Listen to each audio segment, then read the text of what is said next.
O que precisa ter num laudo médico para conseguir um benefício por incapacidade no INSS? Eu sou o Brian Santos, advogado especialista em benefícios do INSS, e eu trago para vocês aqui toda segunda e quarta-feira um conteúdo didático às 19 horas de INSS, gestão de escritório, marketing, tudo que envolve INSS e o seu escritório de advocacia.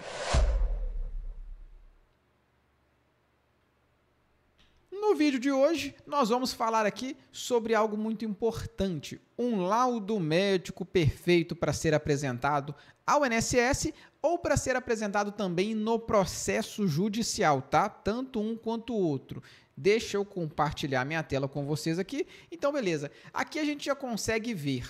Brian, o que precisa constar no meu laudo médico, tá? O laudo médico é sempre importante que ele tenha informações.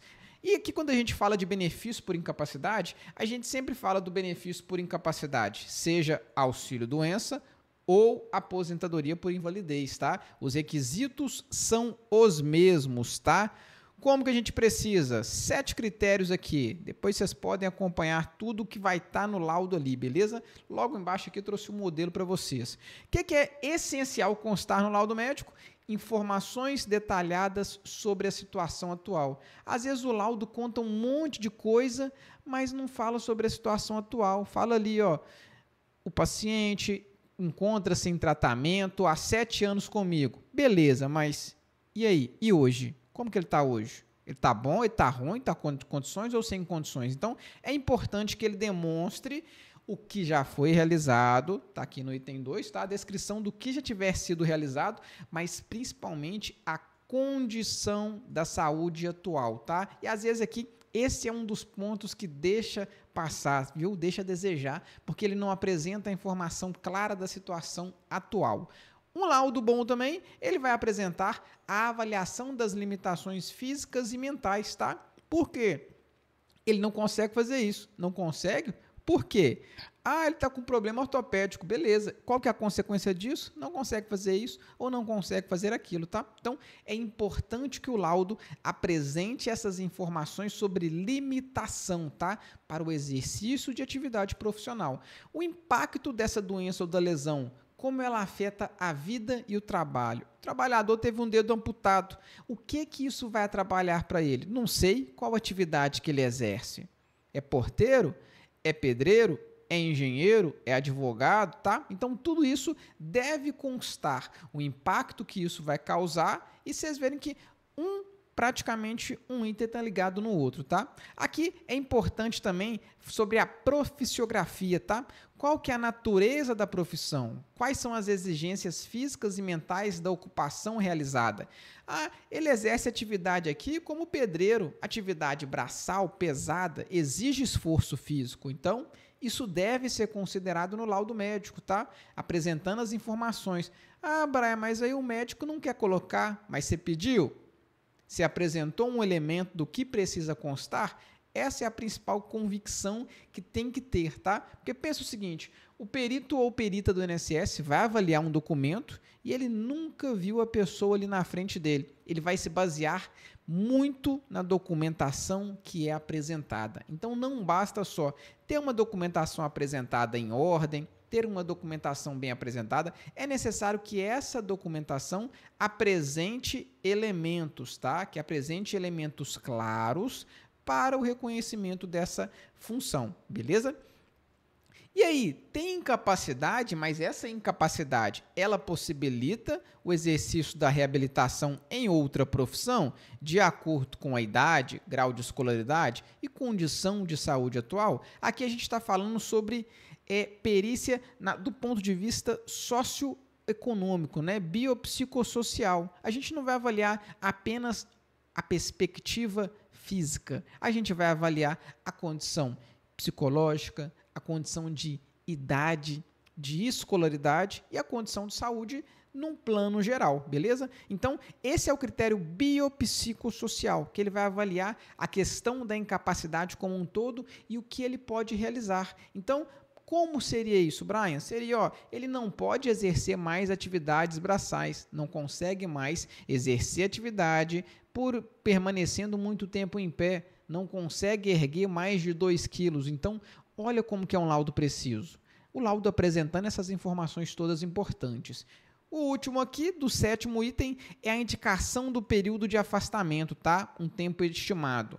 Por quê? O INSS, quando não apresenta um tempo estimado de afastamento, o INSS ele vai jogar 30, 60, 90, no máximo 120 dias. E aí, o segurado ou a segurada vai ter que ir continuamente fazendo perícias. Então, o ideal é que um laudo médico apresente as informações completas. Qual é o tempo? Brian, não tem tempo estimado, então coloque prazo indeterminado. Um prazo indeterminado é quando não tem prazo, né? Então, esses são alguns dos elementos que ajudam no reconhecimento do benefício, tá? Vou trazer um modelinho prático para vocês aí, para vocês entenderem, tá? Mas, para você que já chegou até aqui, já deixa aquele salve para que vos fala, tá? Dá aquela curtida, compartilhada, comenta, segue as redes sociais, que por lá vocês vão ver sempre conteúdo didático e sempre voltado especificamente para cada plataforma, tá? Aqui no YouTube vocês vão ver sempre um conteúdo direto, mas prático, mas um pouco mais focado com um tempo de qualidade, beleza? Voltando lá para o nosso conteúdo, vamos lá. Aqui a gente vai trazer aqui um laudo médico para vocês, tá? Um laudo aqui extraído de sempre um processo real de documentação real. Vejam só, ó, atesto que, preservando aqui os dados, né, do segurado, laudo médico, atesto que o nome do sujeito está em tratamento psiquiátrico regular, com diagnóstico de F32.3, F10.2, em uso de aloperidol 5 mg e levomen, aqui beleza, a medicação ok, aqui, vejam só, ele apresenta um tratamento psiquiátrico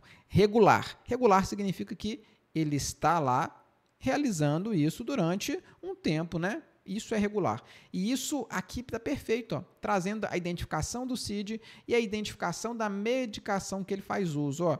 Apresenta dependência ao álcool há 7 anos e quadro depressivo grave com sintomas psicóticos. Já apresentou múltiplos episódios de auto e heteroagressividade, colocando a sua vida em risco e a de terceiros. Então, olha que laudo perfeito. Com 2 parágrafos, ele está bom demais, mas ele continua seguindo, apresentando as informações.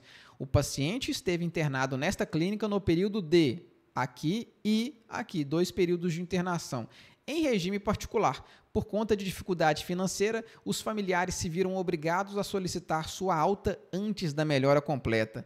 Gente do céu, olha que laudo perfeito. Ele apresenta a informação de que o tratamento é regular, a medicação que ele faz uso, o CID, que para quem não sabe é o Cadastro Internacional da Doença. Então, essa classificação aqui, ela diz respeito a uma doença específica, tá? Toda doença, ela vai ter um código diferenciado. Ele apresenta a dependência de álcool há 7 anos, um quadro depressivo grave com sintomas psicóticos, tá? Que geram um risco para a vida dele de terceiros, 2 períodos de internação e devido à dificuldade financeira ele teve que sair de lá. E ó, passou por internação no período de ADI com quadro depressivo grave e recaída da dependência ao álcool. Então, olha aqui, ele ficou internado, passou por internações também. Aqui já não é já em regime particular, tá? Por isso que não está descrito. Aqui foi em regime particular e ele teve que sair, ele teve uma piora, ele voltou para cá por conta de recaída e aqui paciente sintomático. Sintomático é quando está com um sintoma. Assintomático é quando não está com um sintoma, tá? Então, paciente sintomático com necessidade de internação prolongada por conta de dependência ao álcool e do quadro depressivo de difícil controle, tá? Brian, mas cadê aqui? Ele não apresentou indicação de qual período? Por que ele não apresentou indicação? Porque não tem, né? Aqui não tem previsão. E por isso que... Ah, mas você não falou que tem que ter? É o que a gente solicita ao médico, tá? A médica, mas aqui não quiseram colocar, mas o termo internação prolongada já cumpre os requisitos, que mostra que é algo a longo prazo, tá? Então, tudo isso que a gente apresenta para o INSS e para a Justiça, ele é para apresentar elementos para trazer uma maior chance de convicção. Fechou? Então, laudo apresentado para vocês, lembrem-se sempre de adequar, tá? Às vezes o laudo não tá bom, não fiquem com medo, peça um médico para fazer um novo, apresentem para ele um documento, solicitando. Ah, Brian, mas eu não sei qual documento. Me chama lá no Instagram, manda um direct que eu mando para vocês um modelinho que o médico pode preencher ou que vocês podem levar ele também, tá? Vídeo pronto, entregue para vocês, a gente se vê aqui no próximo conteúdo, tá? Se tiver alguma dica, sugestão, pode mandar para mim lá que a gente sempre coloca aqui para vocês, tá? A gente se vê no próximo vídeo, tchau, tchau.